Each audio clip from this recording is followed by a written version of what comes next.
El deseado de todas las gentes, capítulo 75, ante Anás y Caifás. Llevaron apresuradamente a Jesús al otro lado del arroyo Cedrón, más allá de los huertos y olivares, y a través de las silenciosas calles de la ciudad dormida. Era más de medianoche, y los clamores de la turba aullante que los seguían rasgaban bruscamente el silencio nocturno. El Salvador iba atado y cuidadosamente custodiado y se movía penosamente. Pero con apresuramiento sus apresadores se dirigieron con él al palacio de Anás, el ex sumo sacerdote. Anás era cabeza de la familia sacerdotal en ejercicio, y por deferencia a su edad, el pueblo lo reconocía como sumo sacerdote. Se buscaban y ejecutaban sus consejos como la voz de Dios. A él debía ser presentado primero Jesús como cautivo del poder sacerdotal. Él debía estar presente al ser examinado el preso. Por temor a que Caifás, hombre de menos experiencia, no lograse el objetivo que buscaban. En esta ocasión, había que valerse del ingenio, la astucia y la sutileza de Anás, porque había que obtener de cualquier manera la condenación de Jesús. Cristo iba a ser juzgado formalmente ante el Sanedrín, pero se lo sometió a un juicio preliminar delante de Anás. Bajo el gobierno romano, el Sanedrín no podía ejecutar la sentencia de muerte. Podía tan solo examinar a un preso y dar su fallo, que debía ser ratificado por las autoridades romanas. Por tanto, era necesario presentar contra Cristo acusaciones que fuesen consideradas como criminales por los romanos. También debía hallarse una acusación que lo condenase ante los judíos. No pocos de entre los sacerdotes y príncipes habían sido convencidos por la enseñanza de Cristo, y solo el temor de la excomunión les impedía confesarlo. Los sacerdotes se acordaban muy bien de la pregunta que había hecho Nicodemo: ¿juzga acaso nuestra ley a un hombre si primero no lo oye y sabe lo que ha hecho?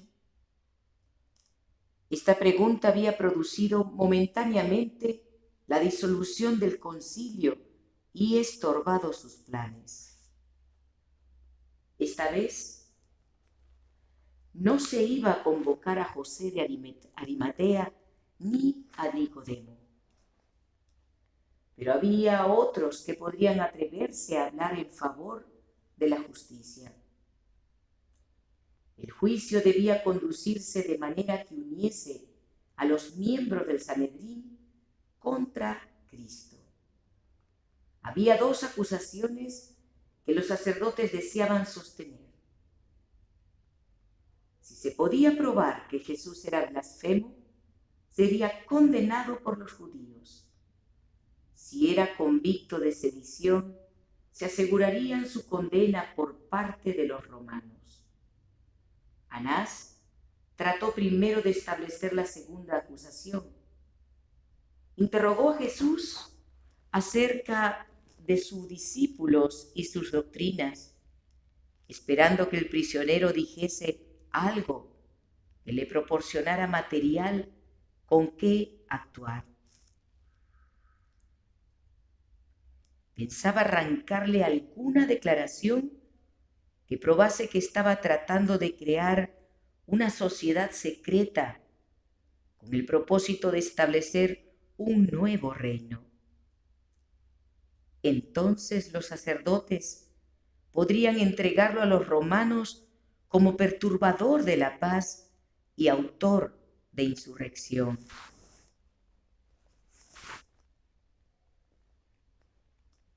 Cristo leyó el propósito del sacerdote como un libro abierto, como si discerniese el más íntimo pensamiento de su interrogador. Negó que hubiese entre él y sus seguidores algún vínculo secreto, o que los hubiese reunido furtivamente y en las tinieblas para ocultar sus designios. No tenía secretos con respecto a sus propósitos o doctrinas. Contestó: yo públicamente he hablado al mundo. Siempre he enseñado en la sinagoga y en el templo, donde se reúnen todos los judíos, y nada he hablado en oculto. El Salvador contrastó su propia manera de obrar con los métodos de sus acusadores. Durante meses lo habían estado persiguiendo, procurando entramparlo y emplazarlo ante un tribunal secreto, donde mediante el perjurio pudiesen obtener lo que les era imposible conseguir por medios justos. Ahora estaban llevando a cabo su propósito: el arresto a medianoche por parte de una turba, y las burlas y los ultrajes que se le infligieron antes que fuese condenado o siquiera acusado eran la manera de actuar de ellos y no de él. Su acción era una violación de la ley. Sus propios reglamentos declaraban que todo hombre debía ser tratado como inocente hasta que se probase su culpabilidad. Los sacerdotes estaban condenados por sus propios reglamentos. Volviéndose hacia su examinador, Jesús dijo: ¿por qué me preguntas a mí? ¿Acaso los sacerdotes y príncipes no habían enviado espías para vigilar sus movimientos e informarlos de todas sus palabras? ¿No habían estado presentes en toda reunión de la gente y llevado información a los sacerdotes acerca de todos sus dichos y hechos? Jesús replicó: pregunta a los que han oído, ¿qué les haya yo hablado? He aquí, ellos saben lo que yo he dicho.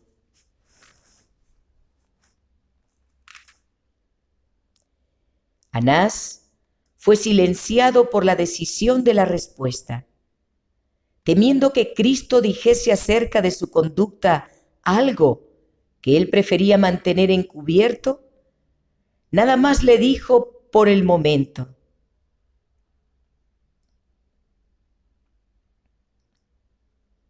uno de sus oficiales, lleno de ira, al ver a Anás reducido al silencio, hirió a Jesús en la cara diciendo: ¿así respondes al sumo sacerdote? Cristo replicó serenamente: si he hablado mal, testifica en qué está el mal, y si bien, ¿por qué me golpeas? No pronunció hirientes palabras de represalia. Su serena respuesta brotó de un corazón sin pecado, paciente y amable, a prueba de provocación. Cristo sufrió intensamente bajo los ultrajes y los insultos, en manos de los seres a quienes había creado y por quienes estaba haciendo un sacrificio infinito. Recibió todo desprecio y sufrió en proporción a la perfección de su santidad y su odio al pecado. el ser interrogado por hombres que obraban como demonios, le era un continuo sacrificio. El estar rodeado por seres humanos bajo el dominio de Satanás le repugnaba. Y sabía que en un momento, con un fulgor de su poder divino, podía postrar en el polvo a esos crueles atormentadores. Esto le hacía tanto más difícil soportar la prueba. Los judíos esperaban a un Mesías que se revelase con manifestación exterior. Esperaban que por medio de un chispazo de voluntad dominadora cambiase la corriente de los pensamientos de los hombres y los obligase a reconocer su supremacía. Así creían ellos. Obtendría su propia exaltación y satisfaría las ambiciones y esperanzas de ellos. Así creían ellos. Obtendría su propia exaltación y satisfaría las ambiciosas esperanzas de ellos. De modo que cuando fue tratado con desprecio, Cristo sintió una fuerte tentación a manifestar su carácter divino. Por medio de una palabra, por medio de una mirada, podía forzar a sus perseguidores a confesar que era Señor de reyes y gobernantes, sacerdotes y templo. Pero le incumbía la tarea difícil de mantenerse en la posición que había elegido como uno con la humanidad. Los ángeles del cielo presenciaban todo movimiento hecho contra su amado comandante. Anhelaban librar a Cristo. Bajo las órdenes de Dios, los ángeles son todopoderosos. En una ocasión, en obediencia a la orden de Cristo, mataron en una noche a 185,000 hombres del ejército asirio. Cuán fácilmente los ángeles que contemplaban la ignominiosa escena del juicio de Cristo podrían haber manifestado su indignación consumiendo a los adversarios de Dios. Pero no se les ordenó que lo hicieran.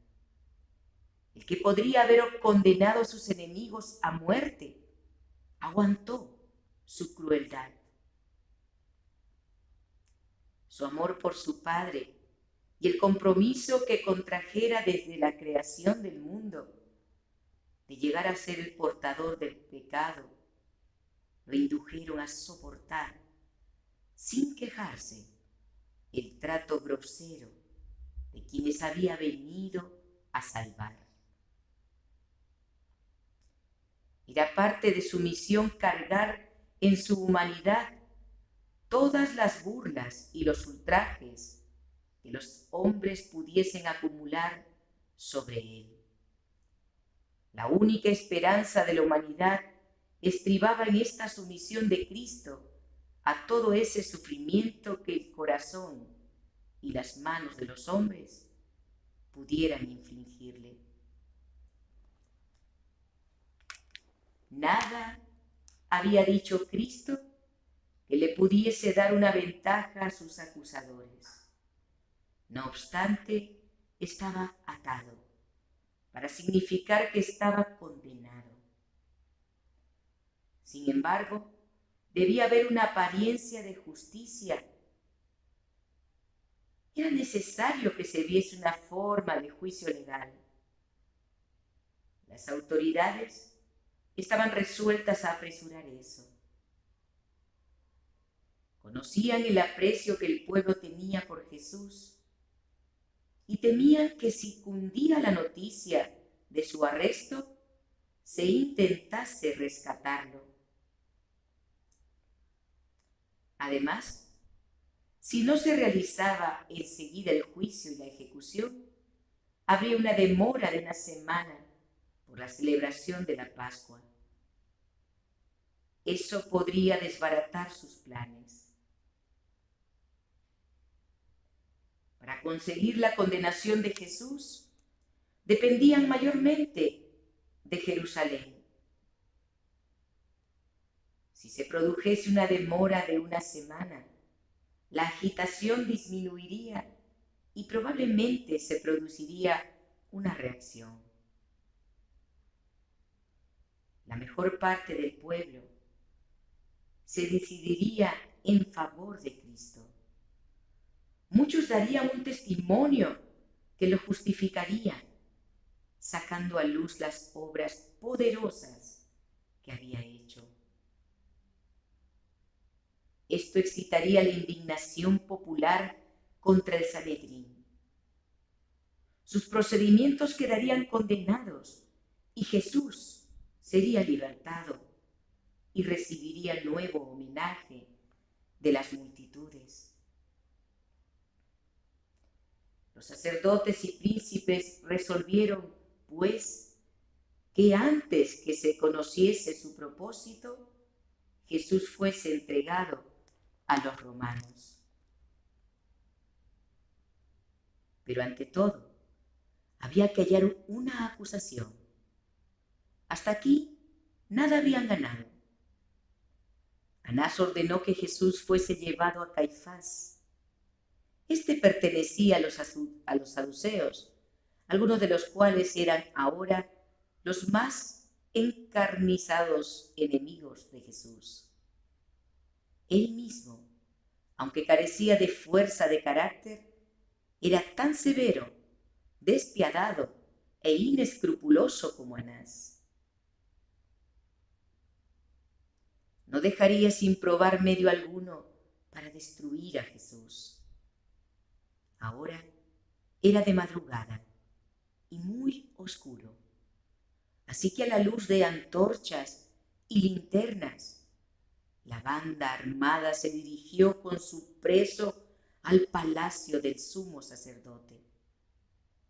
Allí, mientras los miembros del Sanedrín se reunían, Anás y Caifás volvieron a interrogar a Jesús, pero sin éxito. Cuando el concilio se hubo congregado en la sala del tribunal, Caifás tomó asiento como presidente. A cada lado estaban los jueces y los que estaban especialmente interesados en el juicio. Los soldados romanos se hallaban en la plataforma situada debajo del trono. Al pie del solio estaba Jesús. En él se fijaban las miradas de toda la multitud. La excitación era intensa. En toda la muchedumbre él era el único calmo y sereno. La misma atmósfera que lo rodeaba parecía impregnada de una influencia santa. Caifás había considerado a Jesús como su rival.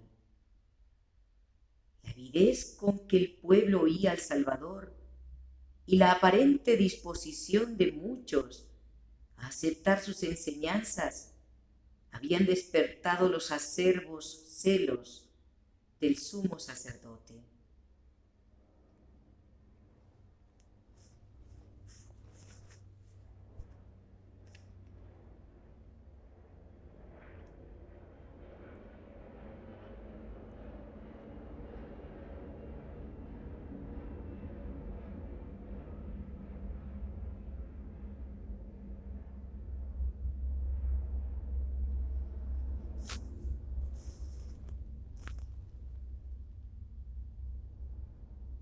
Caifás había considerado a Jesús como su rival.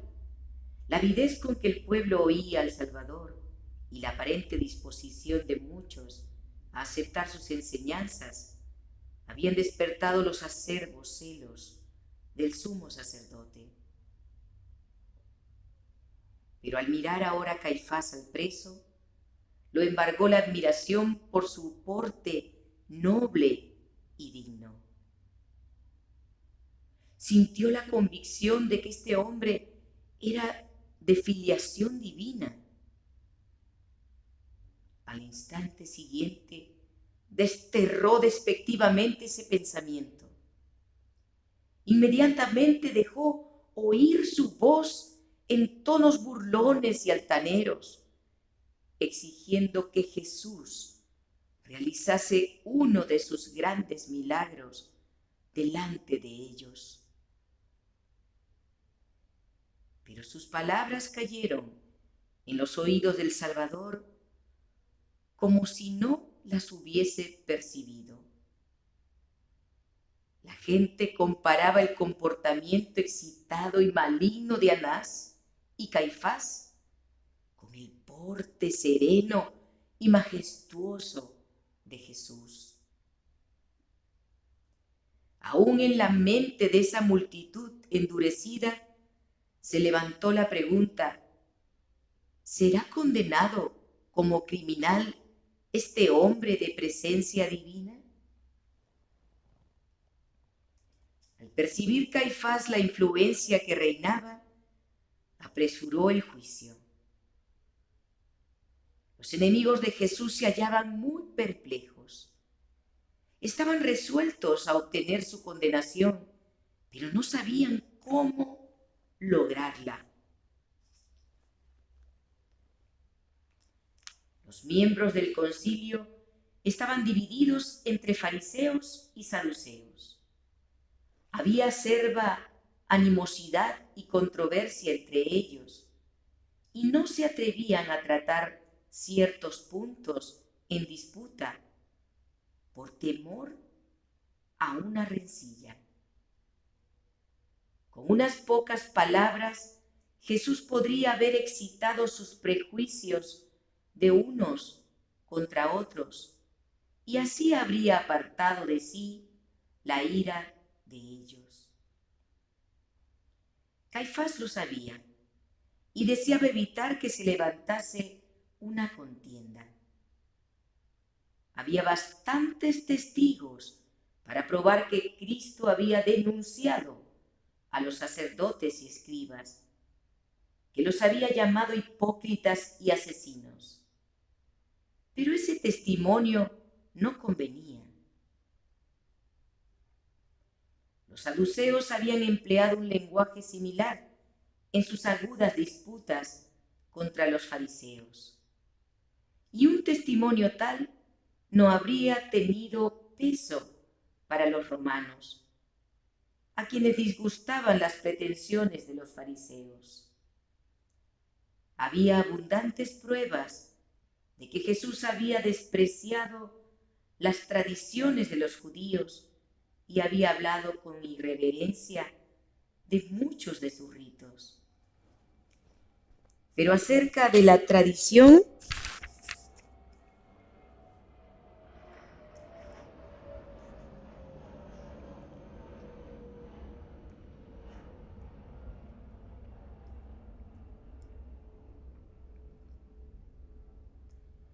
los saduceos habían empleado un lenguaje similar en sus agudas disputas contra los fariseos. Y un testimonio tal no habría tenido peso para los romanos, a quienes disgustaban las pretensiones de los fariseos. Había abundantes pruebas de que Jesús había despreciado las tradiciones de los judíos y había hablado con irreverencia de muchos de sus ritos. Pero acerca de la tradición, los fariseos y los saduceos estaban en conflicto, y estas pruebas tampoco habrían tenido peso para los romanos. Los enemigos de Cristo no se atrevían a acusarlo de violar el sábado. No fuese que un examen revelase el carácter de su obra.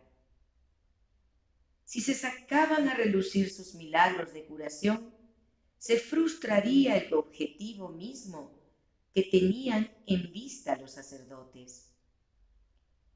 habían sido sobornados falsos testigos para que acusasen a Jesús de incitar a la rebelión y de procurar establecer un gobierno separado. Pero su testimonio resultaba vago y contradictorio. Bajo el examen, desmentían sus propias declaraciones. En los comienzos de su ministerio, Cristo había dicho: destruid este templo y en 3 días lo levantaré.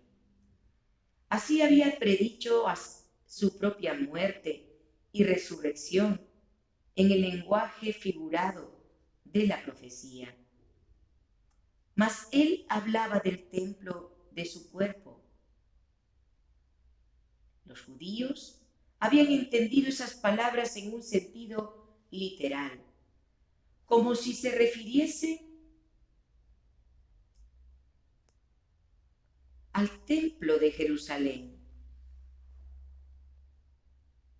A excepción de esto, en todo lo que Jesús había dicho, nada podían hallar los sacerdotes para usar contra él.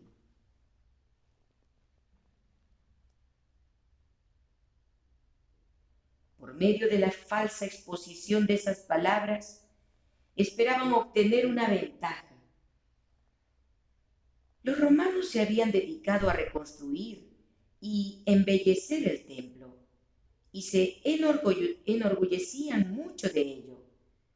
Cualquier desprecio manifestado hacia él, con seguridad, excitaría su indignación.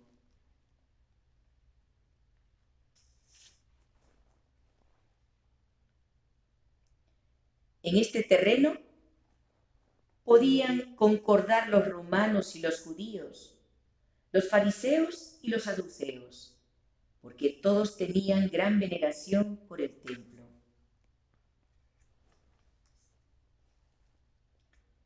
Acerca de este punto se encontraron a 2 testigos cuyo testimonio no era tan contradictorio como el de los demás.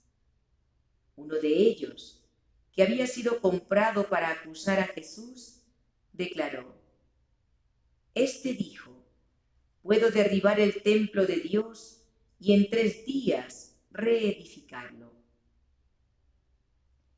Así fueron torcidas las palabras de Cristo. Si hubiesen sido repetidas exactamente como Él las dijo, no habrían servido para obtener su condena, ni siquiera de parte del Sanedrín. Si Jesús hubiese sido un hombre como los demás, según aseveraban los judíos, su declaración habría indicado tan solo un espíritu irracional y jactancioso, pero no podría haberse declarado blasfemia. Aún en la forma en que las repetían los falsos testigos, nada contenían sus palabras que los romanos pudiesen considerar como crimen digno de muerte. Pacientemente, Jesús escuchaba los testimonios contradictorios. Ni una sola palabra pronunció en su defensa.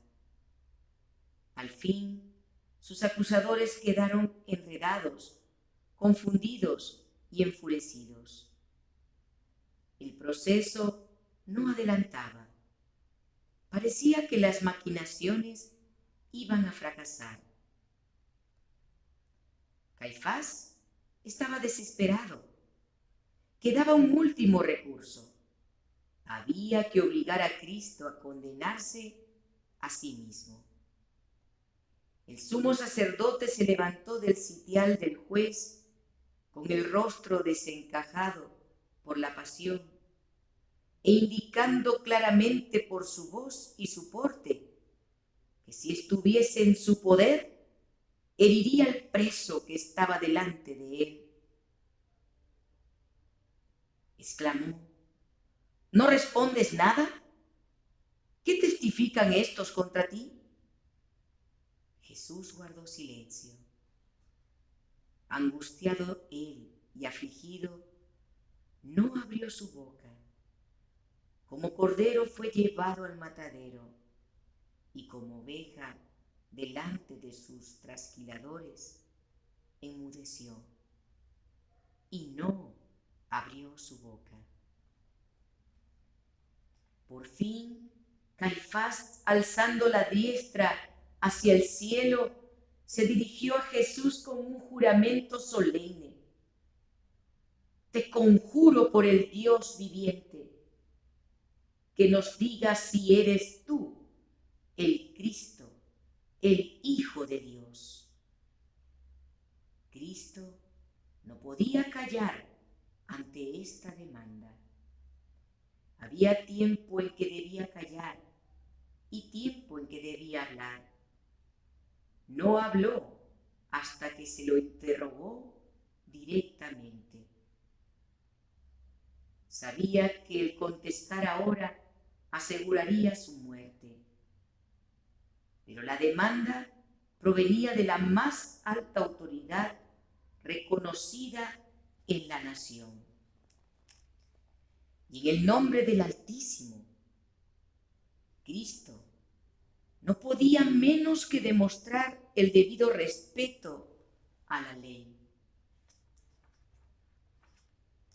Más que esto, su propia relación con el Padre había sido puesta en tela de juicio. Debía presentar claramente su carácter y su misión. Jesús había dicho a sus discípulos: a cualquiera, pues, que me confiese delante de los hombres, yo también lo confesaré delante de mi Padre que está en los cielos. Ahora, por medio de su propio ejemplo, repitió la lección. Todos los oídos estaban atentos y todos los ojos se fijaron en su rostro mientras contestaba: tú lo has dicho. Una luz celestial parecía iluminar su semblante pálido, mientras añadía: y además os digo que desde ahora veréis al Hijo del Hombre sentado a la diestra del poder de Dios y viniendo en las nubes del cielo.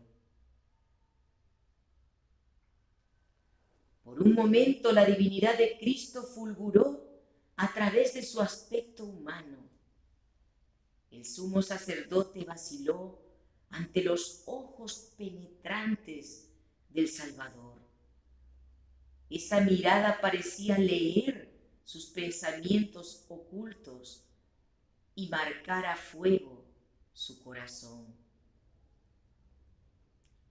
Nunca en el resto de su vida olvidó esa mirada escrutadora del perseguido Hijo de Dios. Jesús dijo: y veréis al Hijo del Hombre sentado a la diestra del poder de Dios y viniendo en las nubes del cielo.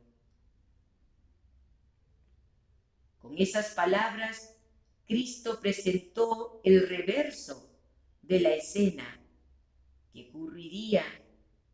ocurría entonces.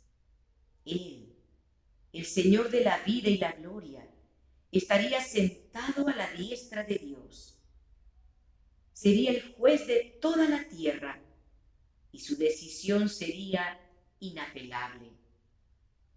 Entonces toda cosa secreta estaría expuesta a la luz del rostro de Dios y se pronunciaría el juicio sobre todo hombre de acuerdo con sus hechos.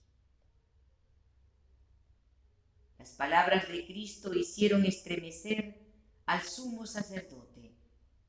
El pensamiento de que hubiese de producirse una resurrección de los muertos, cuando todos comparecerían ante el tribunal de Dios para ser recompensados según sus obras, era un pensamiento que aterrorizaba a Caifás. No deseaba creer que en lo futuro recibiría sentencia de acuerdo con sus obras.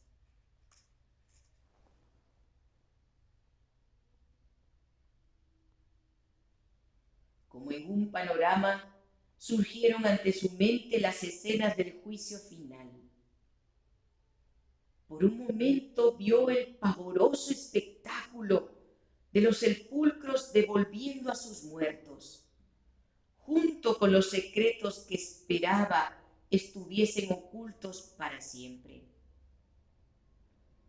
Por un momento se sintió como si estuviese delante del juez eterno, cuyo ojo que ve todas las cosas estaba leyendo su alma y sacando a luz misterios que él suponía ocultos con la muerte.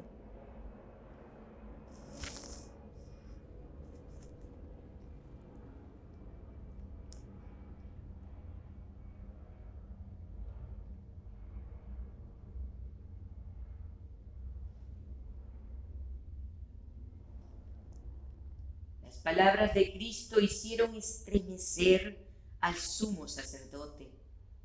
El pensamiento de que hubiese de producirse una resurrección de los muertos, cuando todos comparecerían ante el tribunal de Dios para ser recompensados según sus obras, era un pensamiento que aterrorizaba a Caifás. No deseaba creer que en lo futuro recibiría sentencia de acuerdo con sus obras. Como en un panorama, surgieron ante su mente las escenas del juicio final. Por un momento vio el pavoroso espectáculo de los sepulcros devolviendo a sus muertos, junto con los secretos que esperaba estuviesen ocultos para siempre.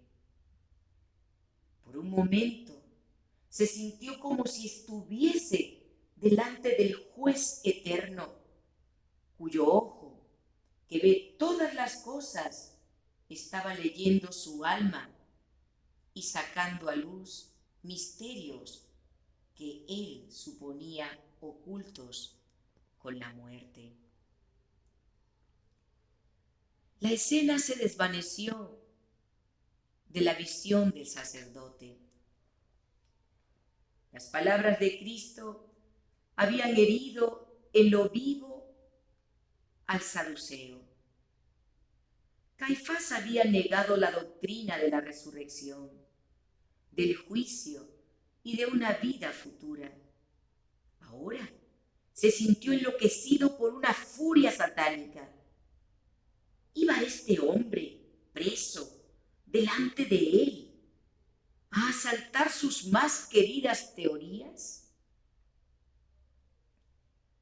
Rasgando su manto con el fin de que la gente pudiese ver su supuesto horror, pidió que sin más preliminares se condenase al preso por blasfemia. Dijo: ¿qué más necesidad tenemos de testigos? Habéis oído la blasfemia, ¿qué os parece? Y todos ellos lo condenaron. La convicción mezclada con la pasión había inducido a Caifás a obrar como había obrado. Estaba furioso consigo mismo por creer las palabras de Cristo. Y en vez de rasgar su corazón bajo un profundo sentido de la verdad y confesar que Jesús era el Mesías, rasgó sus ropas sacerdotales en resuelta resistencia. Ese acto fue profundamente significativo. Poco comprendía Caifás su significado. En ese acto, realizado para influir en los jueces y obtener la condena de Cristo, el sumo sacerdote se había condenado a sí mismo. Por causa de la ley de Dios, quedaba descalificado para el sacerdocio. Había pronunciado sobre sí mismo la sentencia de muerte. El sumo sacerdote no debía rasgar sus vestiduras. La ley levítica lo prohibía bajo sentencia de muerte. En ninguna circunstancia, en ninguna ocasión, debía desgarrar el sacerdote sus ropas. Esa era la costumbre entre los judíos en ocasión de la muerte de los amigos. Pero los sacerdotes no debían observar esa costumbre.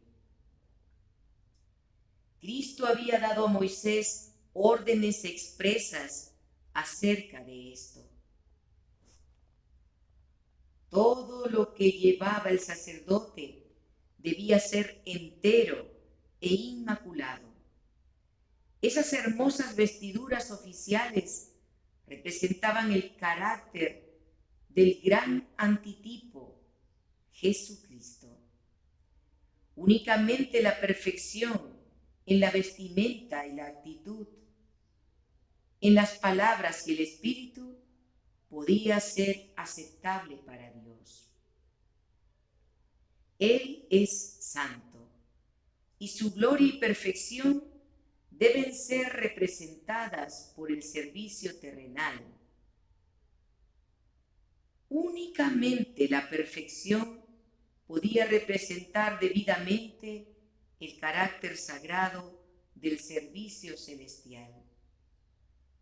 El hombre finito puede rasgar su propio corazón por medio de la exhibición de un espíritu contrito y humilde. Eso Dios lo distinguiría. Pero ningún desgarro debía hacerse en los mantos sacerdotales, porque eso mancillaría la representación de las cosas celestiales.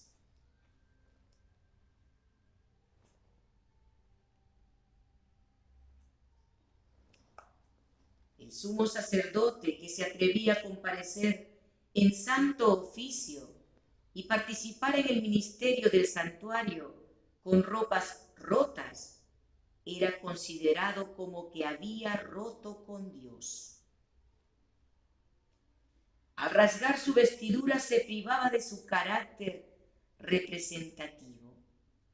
Cesaba de ser acepto para Dios como sacerdote oficiante.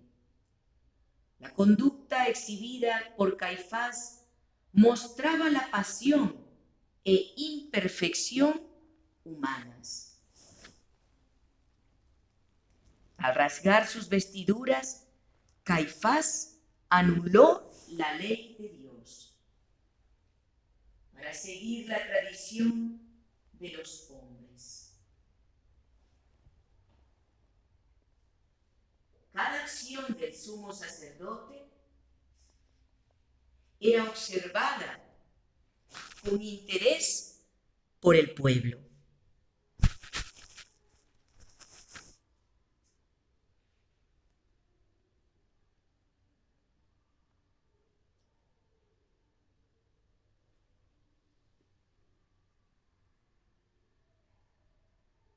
Cada acción del sumo sacerdote era observada con interés por el pueblo.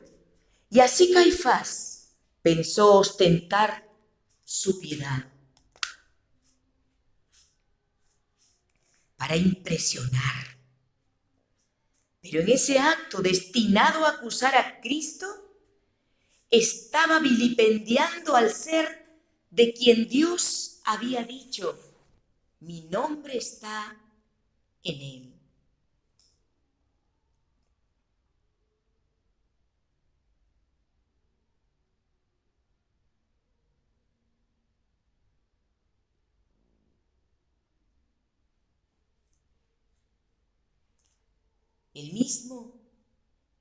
Él mismo estaba cometiendo blasfemia. estando él mismo bajo la condenación de Dios, pronunció la sentencia contra Cristo.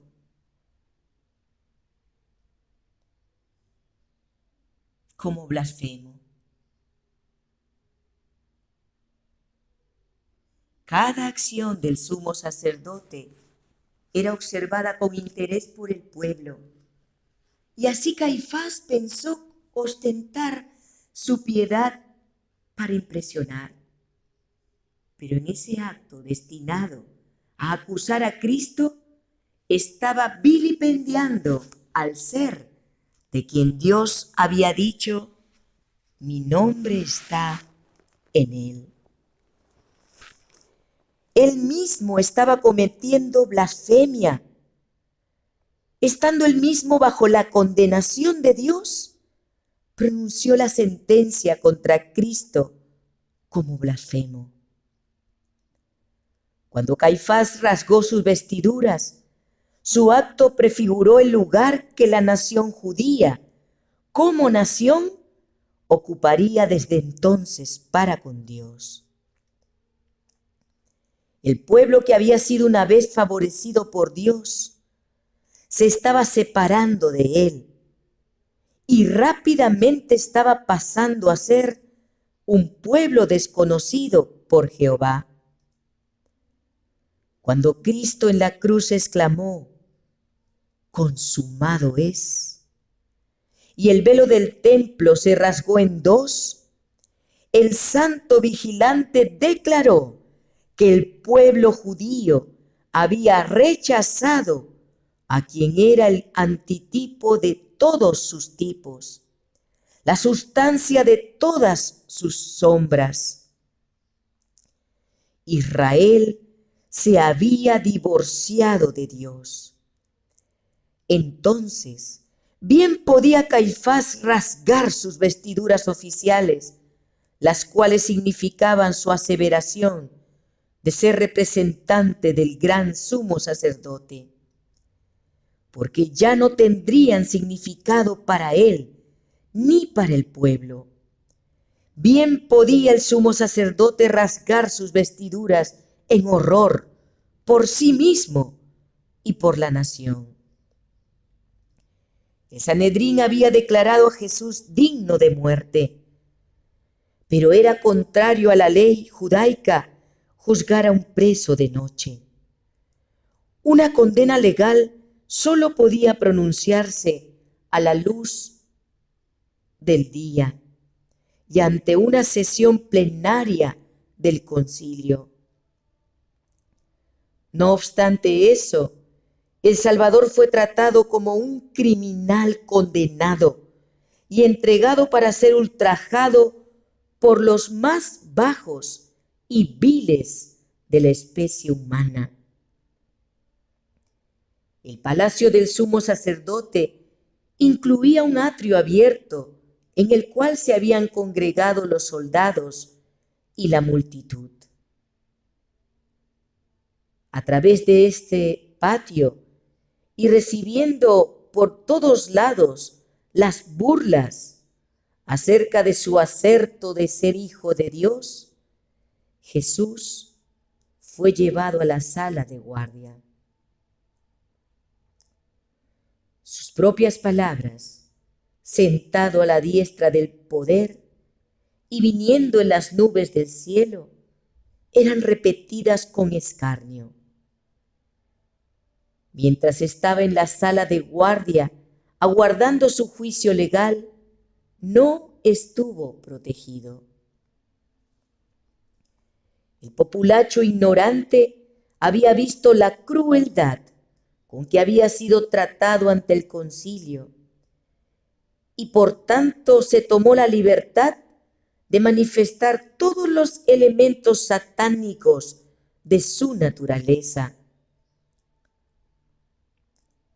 La misma nobleza y el porte divino de Cristo los enfurecía. Su mansedumbre, su inocencia y su majestuosa paciencia los llenaba de un odio satánico. La misericordia y la justicia fueron pisoteadas. Jamás un criminal fue tratado en forma tan inhumana como lo fue el Hijo de Dios. Pero una angustia más intensa desgarraba el corazón de Jesús. Ninguna mano enemiga podría haberle asestado el golpe que le infligió su dolor más profundo. Mientras estaba soportando las burlas de un examen delante de Caifás, Cristo había sido negado por uno de sus propios discípulos.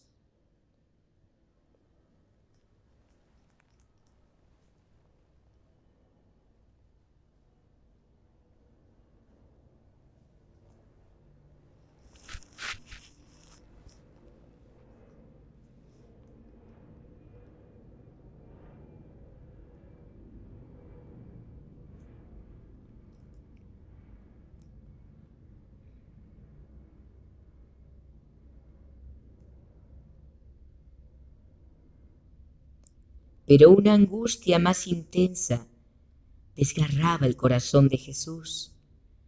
Ninguna mano enemiga podría haberle asestado el golpe que le infligió su dolor más profundo. Mientras estaba soportando las burlas de un examen delante de Caifás, Cristo había sido negado por uno de sus propios discípulos. Después de abandonar a su maestro en el jardín, dos de ellos se habían atrevido a seguir desde lejos a la turba que se había apoderado de Jesús. Estos discípulos eran Pedro y Juan. Los sacerdotes reconocieron a Juan como un discípulo bien conocido de Jesús y lo dejaron entrar en la sala, esperando que al presenciar la humillación de su líder, repudiase la idea de que un ser tal fuese el Hijo de Dios. Juan habló en favor de Pedro y obtuvo permiso para que éste también entrase. En el atrio se había encendido un fuego, porque era la hora más fría de la noche, precisamente antes del alba. Un grupo se reunió en derredor del fuego y Pedro se situó presuntuosamente entre los que lo formaban. En el atrio se había encendido un fuego, porque era la hora más fría de la noche, precisamente antes del alba. Un grupo se reunió en derredor del fuego y Pedro se situó presuntuosamente entre los que lo formaban. No quería ser reconocido como discípulo de Jesús. Y mezclándose negligentemente con la muchedumbre, esperaba pasar por alguno de los que habían traído a Jesús a la sala. Pero al resplandecer la luz sobre el rostro de Pedro, la mujer que cuidaba la puerta le echó una mirada escrutadora. Ella había notado que había entrado con Juan. Observó el aspecto de abatimiento que había en su cara y pensó que podía ser un discípulo de Jesús. Era una de las criadas de la casa de Caifás y tenía curiosidad por saber si estaba en lo cierto. Dijo a Pedro: ¿no eres tú también de los discípulos de este hombre? Pedro se sorprendió y confundió. Al instante todos los ojos del grupo se fijaron en él. Él hizo como que no la entendía, pero ella insistió y dijo a los que la rodeaban que ese hombre estaba con Jesús. Pedro se vio obligado a contestar y dijo airadamente: «Mujer, no lo conozco». Esta era la primera negación. E inmediatamente el gallo cantó. Oh Pedro, tan pronto te avergüenzas de tu maestro, tan pronto niegas a tu Señor. El discípulo Juan, al entrar en la sala del tribunal, no trató de ocultar el hecho de que era un seguidor de Jesús. No se mezcló con la gente grosera que vilipendiaba a su maestro. No fue interrogado porque no asumió una caracterización falsa y así no se hizo sospechoso. Buscó un rincón retraído donde pasase inadvertido para la muchedumbre, pero tan cerca de Jesús como le fuera posible estar. Desde allí pudo ver y oír todo lo que sucedió durante el proceso de su Señor.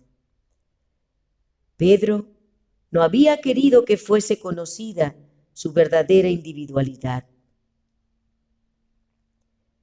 Al asumir un aire de indiferencia, se había colocado en el terreno del enemigo y se convirtió en presa fácil de la tentación. Si hubiese sido llamado a pelear por su maestro, habría sido un soldado valeroso. Pero cuando el dedo del escarnio lo señaló, se mostró cobarde. Muchos que no rehuyen una guerra activa por su Señor son impulsados por el ridículo a negar su fe. Asociándose con quienes debieran evitar, se colocan en el camino de la tentación. Invitan al enemigo a tentarlos y se ven inducidos a decir y hacer aquello de lo cual nunca habrían sido culpables bajo otras circunstancias. El discípulo de Cristo, que en nuestra época disfraza su fe por temor al sufrimiento o el oprobio, niega a su Señor tan realmente como Pedro lo negó en la sala del tribunal. Pedro procuraba no mostrarse interesado en el juicio de su maestro, pero su corazón estaba desgarrado por el pesar al oír las crueles burlas y ver los ultrajes que sufría. Más aún, se sorprendía y airaba de que Jesús se humillase a sí mismo y a sus seguidores, sometiéndose a un trato tal. Con el fin de ocultar sus verdaderos sentimientos, trató de unirse a los perseguidores de Jesús en sus bromas inoportunas, pero en su apariencia no era natural. Mentía por medio de sus actos, pues mientras procuraba hablar despreocupadamente, no podía refrenar sus expresiones de indignación por los ultrajes infligidos a su maestro. La atención fue atraída a él por segunda vez y se lo volvió a acusar de ser un seguidor de Jesús. Ahora declaró con un juramento: no conozco al hombre. Aún le fue dada otra oportunidad. Transcurrió una hora y uno de los criados del sumo sacerdote, pariente cercano del hombre a quien Pedro había cortado una oreja, le preguntó: ¿no te vi yo en el huerto con él? Verdaderamente tú eres de ellos, porque eres Galileo, y tu manera de hablar es semejante a la de ellos. Al oír esto, Pedro se enfureció. Los discípulos de Jesús eran conocidos por la pureza de su lenguaje y con el fin de engañar plenamente a quienes lo interrogaban y justificar su caracterización asumida, Pedro negó ahora a su maestro con maldiciones y juramentos. El gallo volvió a cantar. Pedro lo oyó entonces y recordó las palabras de Jesús. Antes que el gallo haya cantado 2 veces, me negarás 3 veces. Mientras los juramentos envilecedores todavía estaban frescos en los labios de Pedro y el agudo canto del gallo repercutía en sus oídos, el Salvador se desvió de sus ceñudos jueces y miró de lleno a su pobre discípulo. Al mismo tiempo, los ojos de Pedro fueron atraídos hacia su maestro. En aquel amable semblante leyó profunda compasión y pesar, pero no había ira. Mientras los juramentos envilecedores todavía estaban frescos en los labios de Pedro y el agudo canto del gallo repercutía en sus oídos, el Salvador se desvió de sus ceñudos jueces y miró de lleno a su pobre discípulo. Al mismo tiempo, los ojos de Pedro fueron atraídos hacia su maestro. En aquel amable semblante leyó profunda compasión y pesar, pero no había ira. La visión de ese rostro pálido y doliente, esos labios temblorosos, esa mirada de compasión y perdón, atravesó su corazón como una flecha. La visión de ese rostro pálido y doliente, esos labios temblorosos, esa mirada de compasión y perdón, atravesó su corazón como una flecha. Su conciencia se despertó, la memoria se activó. Pedro rememoró su promesa de unas pocas horas antes de que iría con su Señor hasta la cárcel y hasta la muerte. Recordó su pesar cuando el Salvador le dijo en el aposento alto que negaría a su Señor 3 veces esa misma noche. Pedro acababa de declarar que no conocía a Jesús, pero ahora se dio cuenta con amargo pesar de cuán bien lo conocía su Señor y de cuán exactamente había leído su corazón, cuya falsedad desconocía él mismo. Una oleada de recuerdos lo abrumó. La tierna misericordia del Salvador, su bondad y longanimidad, su amabilidad y paciencia para con sus discípulos tan llenos de yerros. Lo recordó todo y recordó la advertencia: Simón, Simón, he aquí Satanás os ha pedido para zarandearos como a trigo, pero yo he rogado por ti que tu fe no falte. Reflexionó con horror en su propia ingratitud, su falsedad, su perjurio. Una vez más miró a su maestro y vio una mano sacrílega que le abofeteaba el rostro. No pudiendo soportar más tiempo la escena, salió corriendo de la sala con el corazón quebrantado. Siguió corriendo en la soledad y en las tinieblas, sin saber ni querer saber a dónde. Por fin se encontró en Getsemaní. Su espíritu evocó vívidamente la escena ocurrida algunas horas antes. Ante él surgió el rostro dolorido de su Señor, manchado con sudor de sangre y convulsionado por la angustia.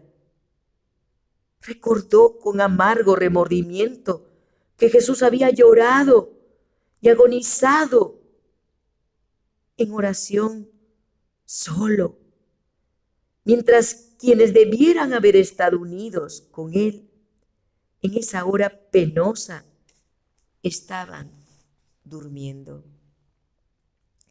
Recordó su solemne encargo: velad y orad para que no entréis en tentación.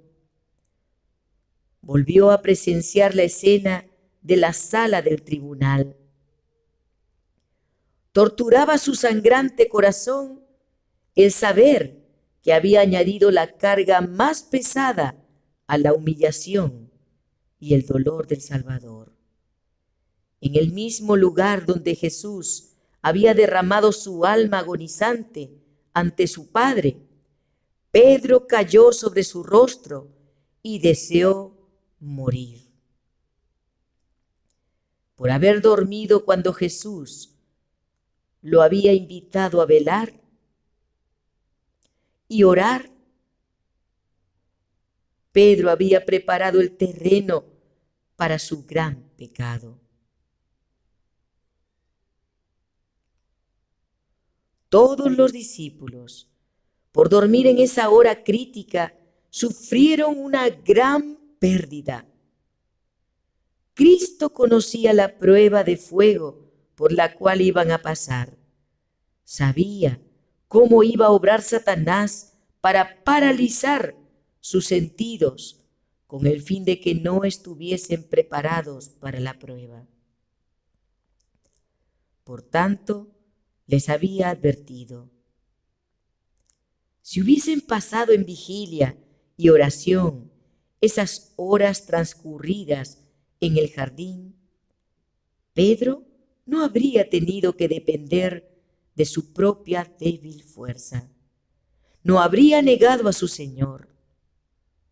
Si los discípulos hubiesen velado con Cristo en su agonía, habrían estado preparados para contemplar sus sufrimientos en la cruz.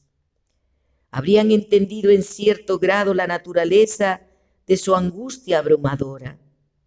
Habrían estado capacitados para recordar sus palabras que predecían sus sufrimientos, su muerte y su resurrección. En medio de la lobreguez de la hora más penosa, algunos rayos de esperanza habrían iluminado las tinieblas y sostenido su fe. Tan pronto como fue de día, el Sanedrín se volvió a reunir y Jesús fue traído de nuevo a la sala del concilio. Se había declarado el Hijo de Dios y ellos habían torcido sus palabras de modo que constituyeran una acusación contra él.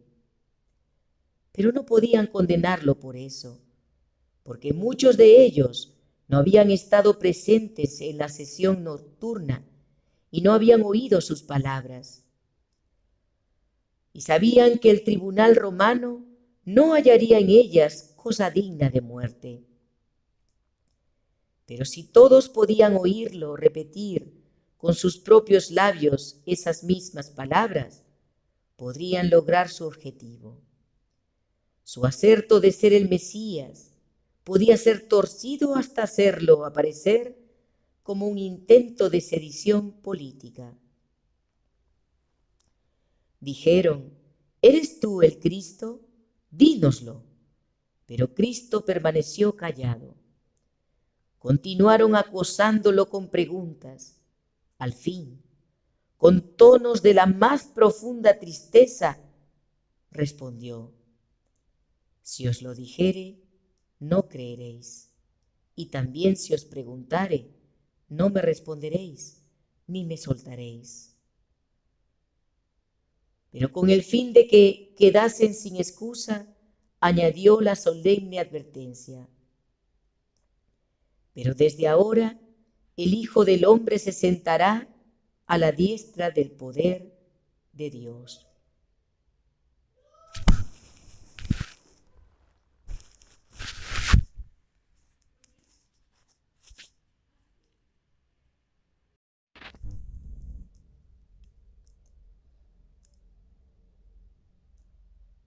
preguntaron a una voz.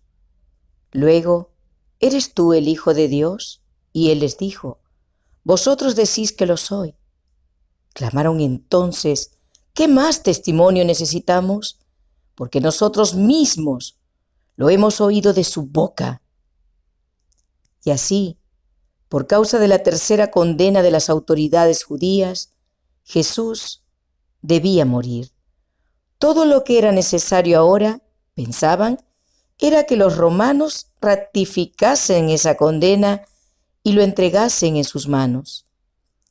Entonces se produjo la tercera escena de ultrajes y burlas, peores aún que las infligidas por el populacho ignorante. Eso aconteció en la misma presencia de los sacerdotes y príncipes y con su sanción. Todo sentimiento de simpatía o humanidad se había apagado en sus corazones. Si sus argumentos eran débiles y no lograban acallar la voz de Jesús, tenían otras armas, como las que en toda época se han usado para silenciar a los herejes: el sufrimiento, la violencia y la muerte. Cuando los jueces pronunciaron la condena de Jesús, una furia satánica se apoderó de la gente. El rugido de las voces era como el de las fieras. La muchedumbre corrió hacia Jesús gritando, ¡es culpable! ¡Mátenlo! De no haber sido por los soldados romanos, Jesús no habría vivido para ser clavado en la cruz del Calvario.